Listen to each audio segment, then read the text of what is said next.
So yeah, the word is monochrome.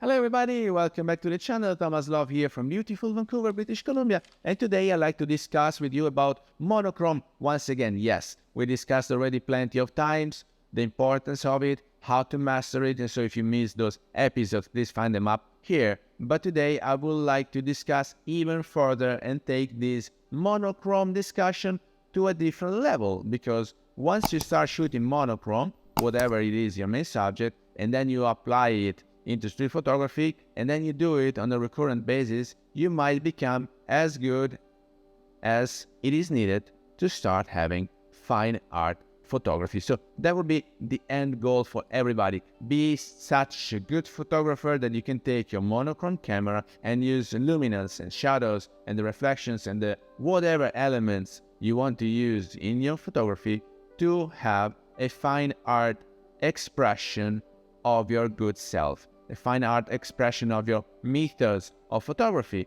of the scenes that you are seeing all around. So if you want to portray the world, or if you want to set up a scene, and you will be able to express yourself in fine art. So why did monochrome become so popular? Because you need a background if you want to shoot any of your subject. And to understand the outline of your main subject, you need it to stand against a background so you can see the difference. And this is also why the bokeh effect became so popular. This is also why we invest our hard-earned money into faster lenses so that we can shoot wide open, have a shallow depth of field, and have the main subject standing against but out from the background. Now, if you do it with color, and if you're shooting still photography, you're using f8 to f11, then you cannot have the bokeh effect. And so your main subject is not really standing out from the background. So you need to use some rules of composition and make sure you don't have any other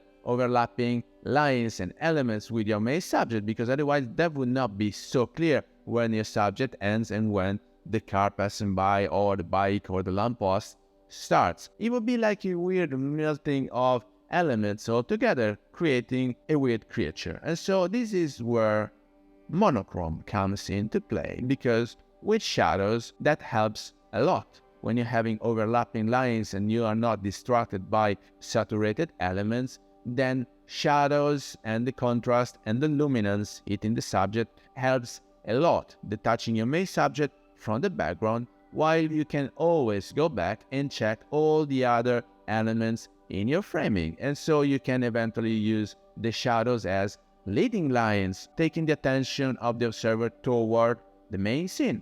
Or you can use the luminance as your main shadow was hit by a flashlight. You can do plenty of things. But it is not just converting a photo that you've taken into black and white that will make your photography be a pure monochrome. You need to have a switch in your mind. Leica, Pixii, Pentax nowadays are offering monochrome cameras, because looking into the EVF and seeing the world in black and white helps a lot.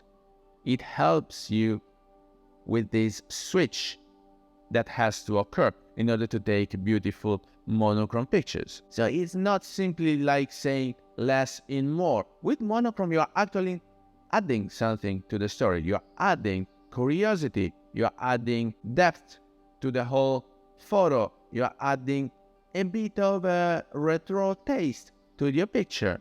And so if you take it even further, after you manage exposure triangle, and after you manage monochrome composition, and after you manage luminance, shadows, contrasty images, and you take beautiful street photography f8 to f11 pictures with your camera, you can take it even further and transition into fine art photography. So that would be the end goal, I think, of everybody out there that really like practicing photography.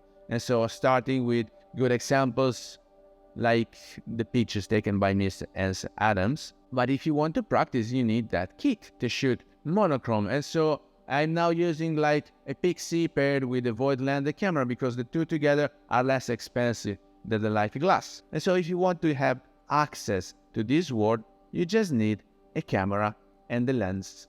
And the good thing is that even in 2023, with these technology advancements, with the impressive burst rates, with the AF tracking that you can have in many of the cameras that are available right now on the market, monochrome is a manual form of art, so that if you take it even further, starting from color and then converting to black and white, and then once you have this switch in your mind, you can go out and shoot directly to black and white street photography, so that you learn how to tell a story, putting all these elements together, using, of course, the exposure triangle to the best, and your camera, whatever camera that is, even if it's color or if it's a monochrome, it doesn't really matter. And then if you are good enough with all of these practices, then you can eventually step further and take it to fine art photography, like Mr. Ansel Adams was doing. And so this is the end result: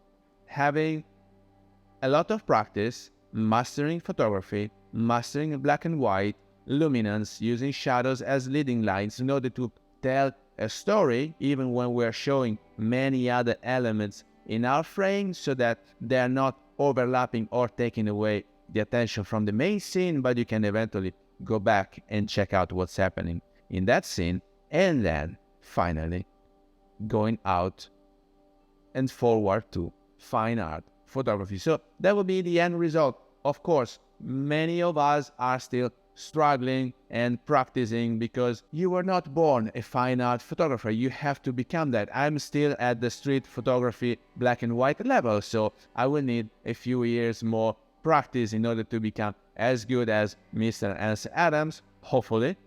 But then, guys, I don't know on which path you are. Let's walk this path together, and I hope you got some value out of this video. If you did, please remember to like it, share it on social media, subscribe to the channel so you won't miss the new videos to come, and I guess I will share it. Thank you. Bye bye.